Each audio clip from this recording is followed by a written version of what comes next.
आज के क्लास में बच्चों हम लोग पढ़ेंगे भू स्ट्रेटजी एवं भू राजनीति में अगला भाग। अगले भाग में हम लोग पढ़ेंगे पाकिस्तान के आज हम लोग पढ़ेंगे बच्चों पाकिस्तान की भौगोलिक स्थिति। आज इसमें हम लोग पढ़ेंगे चूँकि पाकिस्तान जो कि भारत की आज़ादी के बाद भारत का ही एक पार्ट है पाकिस्तान और भारत का ही एक पार्ट है बांग्लादेश। तो इसमें बच्चों पड़ोसी राष्ट्र हमारा वर्तमान समय में पाकिस्तान है और विवादित मसले पर हमसे अलग हुआ है। अब भौगोलिक स्थिति उसकी जो भी है, तो आज हम लोग पढ़ेंगे भौगोलिक स्थिति के बारे में पाकिस्तान की। उसके बाद भौगोलिक स्थिति को देखते हुए अपने और उससे संबंधों का हम लोग निर्धारण करेंगे। इसके बारे में हम लोग देखेंगे क्या क्या प्रॉब्लम है, क्या क्या दिक्कत है। तो आगे हम लोग देखते हैं पाकिस्तान की भौगोलिक स्थिति के बारे में। देखिए 1947 यानी भारत और को आज़ादी मिली, तो आज़ादी के बाद ही अखंड भारत को विभाजित करके पाकिस्तान को नया राष्ट्र बनाया गया। अर्थात भारत का ही एक पार्ट है पाकिस्तान। आज़ादी के बाद दो भागों में भारत आज़ाद हुआ, एक भारत और दो पाकिस्तान। अब 1947 में पाकिस्तान दो भागों में बटा था। उत्तर पश्चिम सीमा पर पश्चिमी पाकिस्तान, पूर्वी सीमा पर पूर्वी पाकिस्तान, जिसे वर्तमान में बांग्लादेश के नाम से हम लोग जानते हैं। और 1971 में पश्चिमी पाकिस्तान की पूर्वी पाकिस्तान के साथ भेदभाव 1971 में पश्चिमी पाकिस्तान की, हालांकि ये भेदभाव बर्बरतापूर्ण, हृदय विदारक, अत्याचार, ये कहने का मतलब भेदभाव तो बच्चों प्रारंभ से ही प्रारंभ हो गया था कि दोनों के बीच में कैसा भेदभाव है। भेदभाव में हम कह सकते हैं जैसे कि पूर्वी पाकिस्तान और पश्चिमी पाकिस्तान के व्यक्ति पूर्वी पाकिस्तान यानी पश्चिमी पाकिस्तान में खास करके जो पंजाबी मुस्लिम जो थे वो पूर्वी पाकिस्तान के पूर्वी, जिसे बांग्लादेश या बंगाली मुस्लिम उनको कह सकते हैं, तो उनको अपने बराबर ये नहीं समझते थे। उनको सत्ता में ना तो कोई स्थान दिया गया था, यहाँ तक कि सरकारी नौकरियों में भी उनके साथ भेदभाव का किया जाता था। और सरकारी नौकरियों के साथ साथ जो है उन्हें हर प्रकार से अपने सामने उनको छोटा घोषित किया जाता था। जबकि एक राष्ट्र के लिए भेदभाव की नीति सब हर प्रकार से उस राष्ट्र की अखंडता के लिए खतरा होता है बच्चों। और पाकिस्तान की यही जो है व्यवस्था, पाकिस्तान की यही आदत पश्चिमी पाकिस्तान से पूर्वी पाकिस्तान को अलग होने पर मजबूर कर दिया। बच्चों जा करके देखा जाए तो घरों में भी जब व्यवस्थाएं, माता पिता अगर किन्हीं अपने पुत्रों के साथ भेदभाव करते हैं तो पुत्र भी कहते हैं कि पिताजी जब हमारे साथ भेदभाव कर ही रहे हैं तो हमें अलग कर दीजिए। वही कंडीशन बच्चों पूर्वी पाकिस्तान की थी। पश्चिमी पाकिस्तान वहाँ सत्ता के योग्य अपने आप को समझते थे पश्चिमी पाकिस्तान के हुक्मरान, पूर्वी पाकिस्तान को सत्ता के योग्य नहीं समझते थे। धार्मिक मामले में भी अपने आप को अच्छा मुस्लिम समझते थे, उनको दोयम दर्जा देते थे। और इतना ही नहीं सरकारी नौकरियों में उनको स्थान नहीं प्राप्त था। और वहाँ की जो खास करके उपज होती थी, उन उपज का दोहन भी ये पश्चिमी पाकिस्तान के हुक्मरान करते थे और बदले में उनको ना के बराबर उनके विकास कार्यों में भी वहाँ पर ना के बराबर उनको सहयोग देते थे। और विदेशी सहायता जो प्राप्त होती थी पाकिस्तान के लिए, उसमें भी लगभग 1/4 भाग वहाँ लगाते थे, बाकी सब यहाँ पश्चिमी पाकिस्तान के हुक्मरान हड़प कर जाते थे। तो बच्चों यही सारी कार्रवाई, यही सारा स्वभाव इनका जो है पूर्वी पाकिस्तान में एक विद्रोह का रूप धारण कर लिया, जो खास करके 1971 के हुए आम चुनाव में प्रकट हुआ। और 1971 के आम चुनाव में वहाँ के शेख मुजीबर रहमान को भारी बहुमत मिली। कहाँ के? पूर्वी पाकिस्तान को। उनको प्रधानमंत्री यहाँ सत्ता की सर्वोच्च सीट मिलनी चाहिए, लेकिन पश्चिमी पाकिस्तानियों ने उन्हें देने से मना कर दिया और बदले में उनके कुछ कहने से पहले ही उनको गिरफ्तार करके उन्हें जेल में डाल दिया। और इतनी सारी घटना होने के बाद पूर्वी पाकिस्तान की जनता ने विद्रोह कर दिया, जिसे खास करके तत्कालीन जो है पश्चिमी पाकिस्तान के राष्ट्रपति जनरल यहिया खान ने बिल्कुल इस विद्रोह को कुचलने के लिए, उस क्रांति को कुचलने के लिए सैन्य बल का प्रयोग किया गया, जहां पर हृदय विदारक घटनाएं की गई। हजारों बालकों को, बच्चों को मौत के घाट उनके माता पिता के सामने उतार दिया गया। हजारों महिलाओं के साथ अभद्र व्यवहार, बलात्कार जैसे कुकर्म किए गए। तो वही स्थिति थी बच्चों। तो खास करके चलिए हम लोग मेन विषय पे आते हैं। तो 1971 में पश्चिमी पाकिस्तान की पूर्वी पाकिस्तान के साथ भेदभाव, बर्बरतापूर्ण एवं हृदय विदारक अत्याचार एवं भारत की मानवतापूर्ण कार्यवाही द्वारा पूर्वी पाकिस्तान को पश्चिमी पाकिस्तान के तानाशाहों से आज़ाद कराया गया। और 1971 के बाद पूर्वी पाकिस्तान बांग्लादेश के नाम से स्वतंत्र राष्ट्र बन गया तथा पश्चिमी पाकिस्तान केवल पाकिस्तान के नाम से रह गया। अब हम उसी पाकिस्तान के बारे में अध्ययन करेंगे जो वर्तमान में, जो पश्चिमी पाकिस्तान जो पहले था, आज वो केवल पाकिस्तान के रूप में जाना जाता है, जो कि खास करके भारत के पश्चिमी सीमा पर स्थित है, उत्तर पश्चिम सीमा पर। चलिए, पूर्वी पाकिस्तान का जो भू स्ट्रैटेजिक एवं भू राजनैतिक महत्व पाकिस्तान के लिए अधिक था, जिसे पाकिस्तान ने खो दिया बच्चों, क्योंकि पूर्वी पाकिस्तान खास करके वहाँ पर उपज भी ज़्यादा होती थी, वहाँ की जनसंख्या भी ज़्यादा थी, क्षेत्रफल के मामले में भी लगभग बराबर था। लेकिन पाकिस्तान की मूर्खतापूर्ण कार्रवाई ने, जिद्दपन ने, जैसे कहते हैं ना, पाकिस्तान को ये था कि सब हम ही हैं, पश्चिमी पाकिस्तान को अब भाई किसी को दोयम दर्जा दिया जाए, तो इसी के कारण इनकी मूर्खतापूर्ण कार्रवाई से बांग्लादेश इनके हाथों से, पूर्वी पाकिस्तान इनके हाथों से चला गया। ठीक, चलिए, वर्तमान पाकिस्तान भारत के उत्तर पश्चिम सीमा पर स्थित है। अब हम लोग भूगोल पढ़ेंगे पाकिस्तान का। भारत पाक विभाजक रेखा, उसकी मुख्य रेखा है बच्चों रेड क्लिफ, जिसकी लंबाई है 1500 किलोमीटर। ठीक, इसका निर्धारण 1945 में अर्थात भारत की आज़ादी के समय साइरिल रेडक्लिफ द्वारा किया गया। और 1971 के पहले की सीमा रेखा जो थी वो पूर्वी पाकिस्तान के साथ में 4097 किलोमीटर एवं पश्चिमी पाकिस्तान, तो मान लीजिए पश्चिमी पाकिस्तान में तो कोई चेंजिंग नहीं हुई।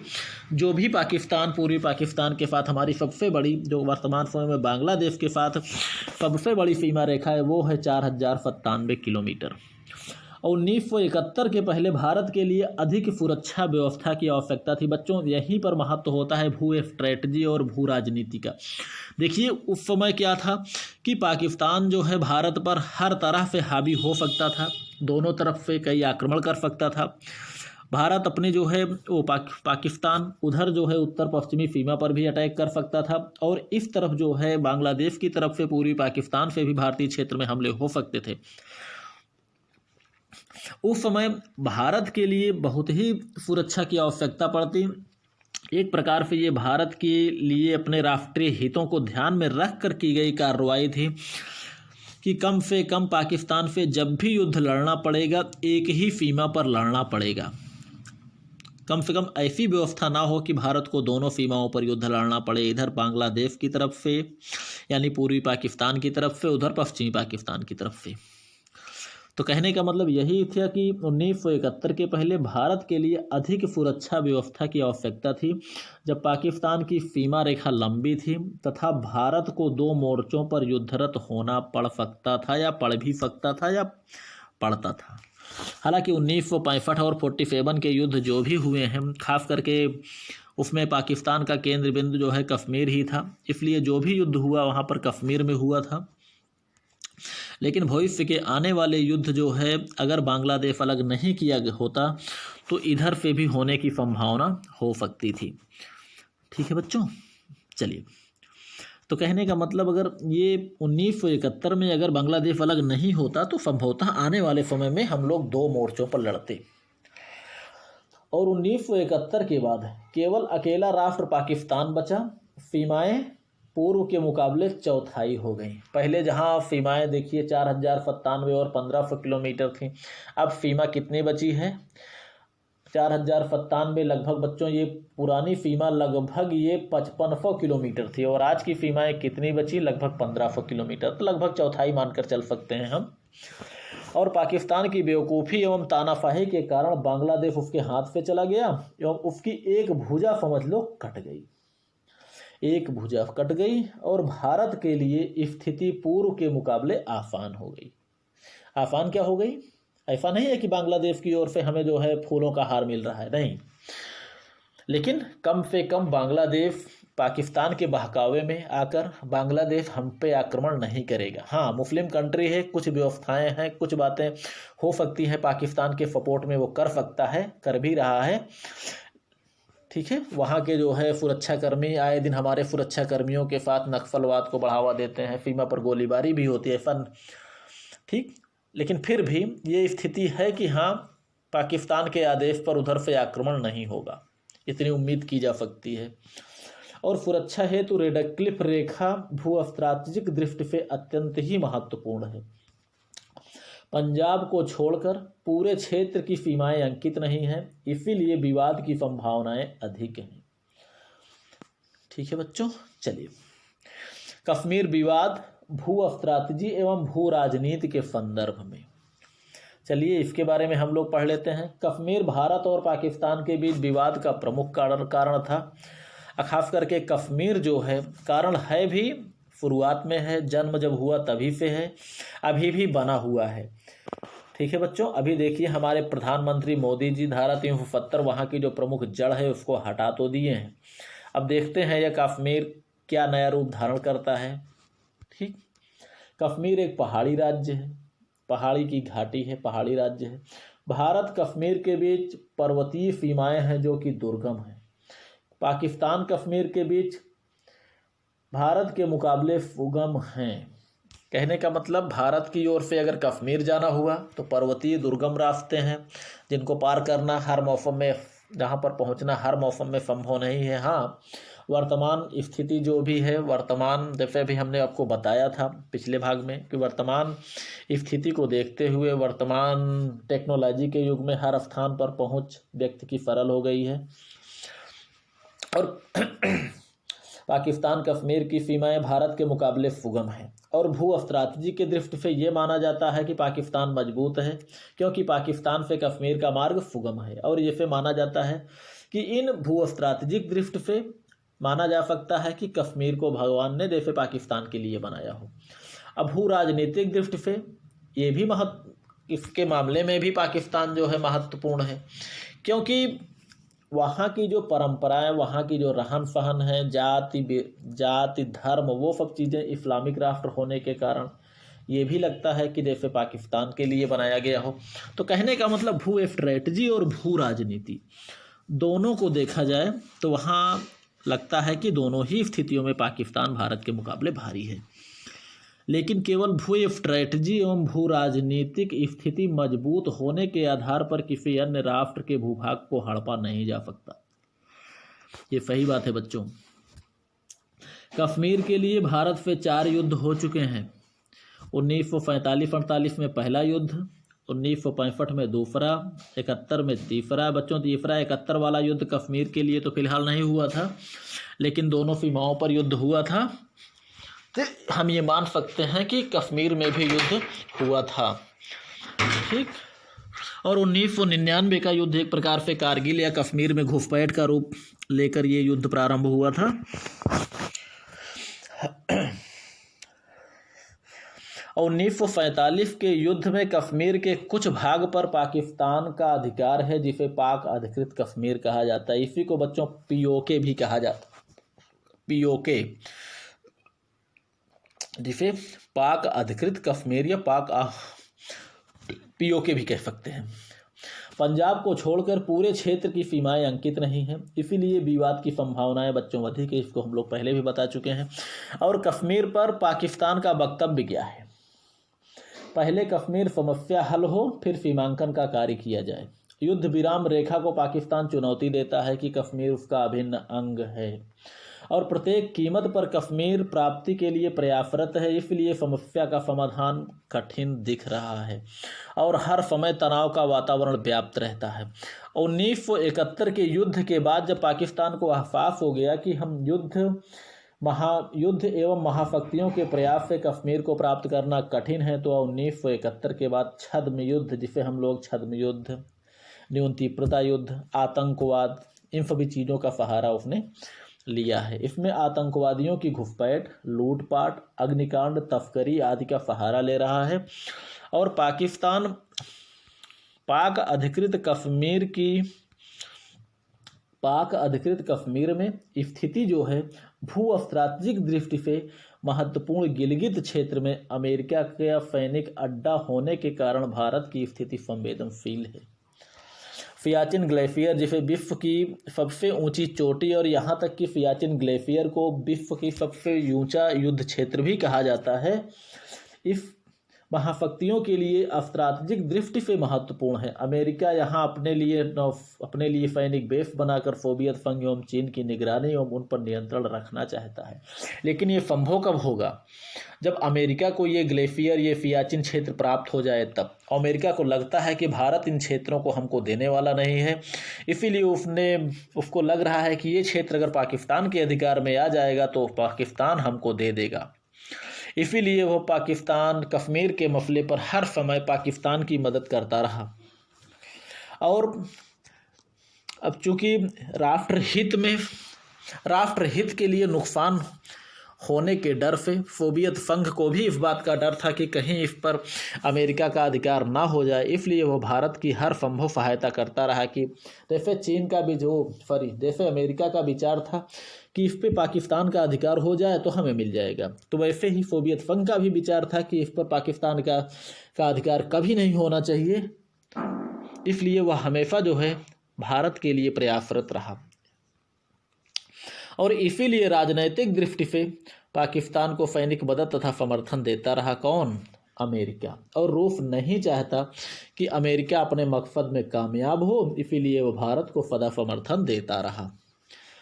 ठीक है बच्चों, अब देखिए कश्मीर के लिए पाकिस्तान का भू स्ट्रैटेजिक एवं भू राजनैतिक प्रयास। पाकिस्तान के कश्मीर पर दावा के कारण क्या है? पहला नंबर, अधिकांश जनता मुस्लिम होने के कारण, जैसे जूनागढ़ एवं हैदराबाद की तर्ज पर, ठीक, और पाक क्षेत्र के नज़दीक एवं सुगम मार्ग होने के कारण। दो चीज़ों का दावा पाकिस्तान पेश करता है कि इसको पाकिस्तान को कश्मीर मिलना चाहिए। इसमें पहला कारण है कि अधिकांश जनता वहाँ की मुस्लिम है। अब उसने जूनागढ़ और हैदराबाद का उदाहरण देते हुए कहा कि इन दोनों क्षेत्रों की जब जनता अधिकांश हिंदू थी तो इसको भारत को दिया गया, इसलिए जब कश्मीर की जनता अधिकांश मुस्लिम है तो उसको पाकिस्तान को मिलना चाहिए। और दूसरा तर्क ये भी देता है कि भारत की ओर से कश्मीर जाने का मार्ग दुर्गम है और पाकिस्तान से कश्मीर जाने का मार्ग सुगम है, भारत के मुकाबले सुगम है, इसलिए ये क्षेत्र पाकिस्तान को मिलना चाहिए। वैसे सुगम क्षेत्र का ही लाभ उठाकर उधर से कबायलियों का आक्रमण हुआ था बच्चों। पाकिस्तानी क्षेत्र से जो कबायलियों का आक्रमण हुआ था वो सुगम क्षेत्र का ही लाभ उठाकर वो आक्रमण किया था पाकिस्तान ने, या कबायलियों ने आक्रमण किया था। अब देखा जाए तो पाकिस्तान का दावा कुछ ठीक था, लेकिन प्राप्ति का तरीका गलत था। जूनागढ़ तथा हैदराबाद की हिंदू जनता ने बच्चों विद्रोह किया था। ध्यान दीजिएगा यहीं पर, क्योंकि यहीं पर स्थिति थोड़ा से असंदिग्ध होती है पाकिस्तान की, कि जब जूनागढ़ और हैदराबाद की स्थिति क्या थी कि वहाँ पर भारत से मिलने के लिए हिंदू जनता ने विद्रोह किया था, लेकिन पाकिस्तान में मिलने के लिए कभी भी किसी कश्मीरी ने विद्रोह नहीं किया। मुस्लिम जनता थी, पाकिस्तान में मिलने का इतना ही शौक होता तो वहाँ की जनता भी वहाँ पाकिस्तान में मिलने के लिए विद्रोह कर देती, खास करके उस समय करती जब महाराजा ने भारत में विलय कर दिया था। जबकि जूनागढ़ के नवाब ने जैसे ही पाकिस्तान में मिलने की घोषणा की थी, वैसे ही जूनागढ़ की हिंदू जनता ने विद्रोह जबरदस्त किया था। इतना ही नहीं, जब कश्मीर की किसी भी जनता ने विद्रोह नहीं किया तो पाकिस्तान ने जबरन वहाँ का माहौल ख़राब करने के लिए विद्रोह का रूप एवं कश्मीरियों पर अत्याचार करना प्रारंभ किया। बच्चों यहीं पर पाकिस्तान की स्थिति फेल हो जाती है, क्योंकि जिनके ऊपर अत्याचार करेंगे वो उनसे कभी मिलना नहीं चाहेंगे।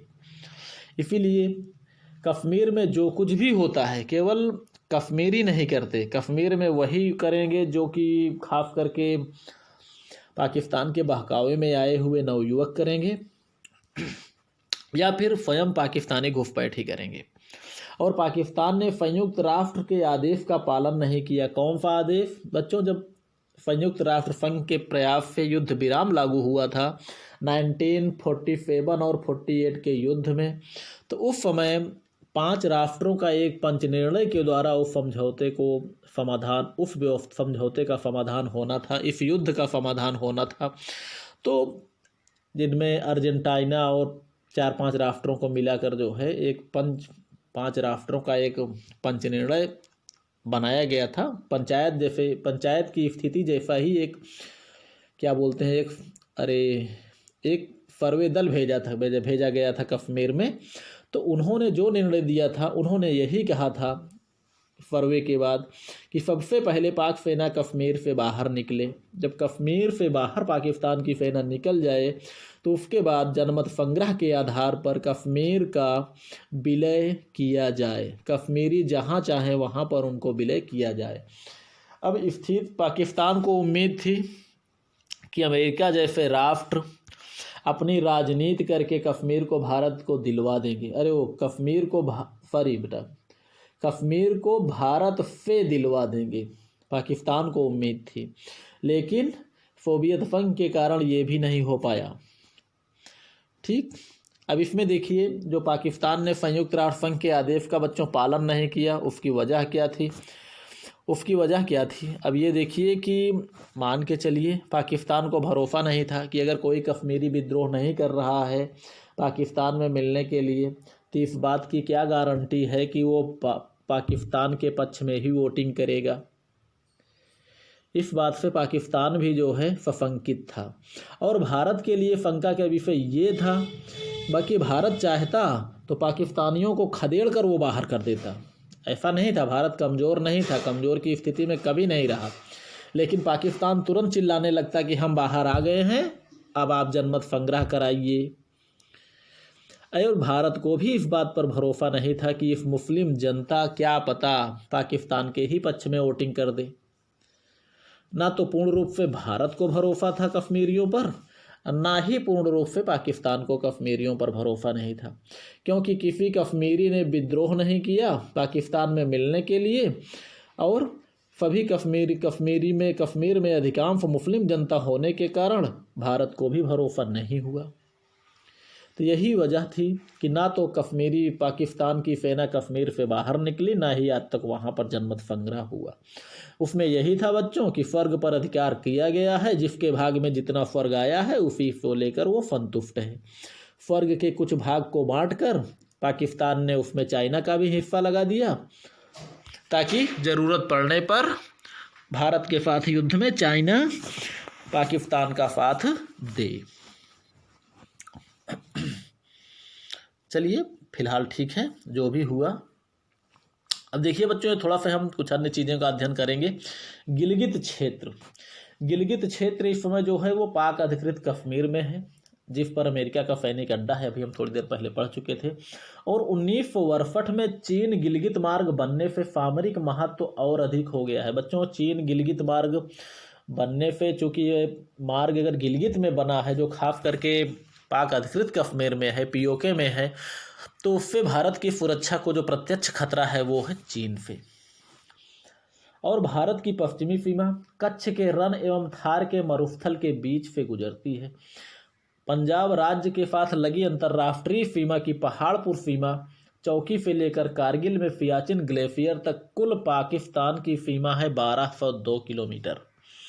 264 किलोमीटर सीमा का निर्धारण अंतर्राष्ट्रीय कानून के अनुसार हुआ है। 814 किलोमीटर नियंत्रण रेखा है, या इस नियंत्रण रेखा को हम ये कह सकते हैं कि यह रेखा 1947 की युद्ध विराम रेखा है, वही है नियंत्रण रेखा।